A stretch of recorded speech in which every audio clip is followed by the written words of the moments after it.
தேவனுடைய ஆலயத்தில் பிரசங்கிக்கிறதையும் சர்ச்சில் வெளியே புறா விற்கிறவங்க காசுக்காரர்கள் எல்லாரையும் அடிச்சு துரத்தின பிறகு பிரதான ஆசாரியரும் மூப்பரும் இயேசு கிட்ட வந்து இதெல்லாம் செய்ய உனக்கு ரைட்ஸ் கொடுத்தது யாருன்னு கேட்க, ஃபர்ஸ்ட் நான் கேட்கறதுக்கு பதில் சொல்லுங்க, யோவான் கொடுத்த ஸ்நானம் தேவனால் இல்ல மனுஷனால் உண்டானதா என்று ஏசப்பா கேட்க, அவர்களுக்குள்ளே டிஸ்கஸ் பண்றாங்க.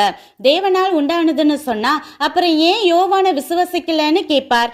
மனுஷனால உண்டாச்சுன்னு சொன்னால் ஜனங்கள் யோவானை தீர்க்கதரிசின்னு நம்புறதால நம்ம மேல கல்லெறிவாங்கன்னு பயந்து எங்களுக்கு தெரியாதுன்னு சொல்ல, நானும் என்ன ரைட்ஸ்ல செய்யறேன்னு சொல்ல மாட்டேன்னு சாமத்தியமா பதில் சொல்றார். இப்படித்தான் நம்மளை சுத்தி உள்ள தேவையில்லாதவங்க கேட்கிற தேவையில்லாத கேள்விக்கு பதில் சொல்லி நம்மை ப்ரூவ் பண்ணணும்னு அவசியம் இல்லை.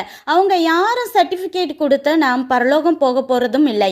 தேவனுடைய பார்வையில் நாம் சரியாக இருக்கிறோமா என உறுதிப்படுத்தி கொண்டு நம் பாதையை தொடர்ந்து செல்வோம்.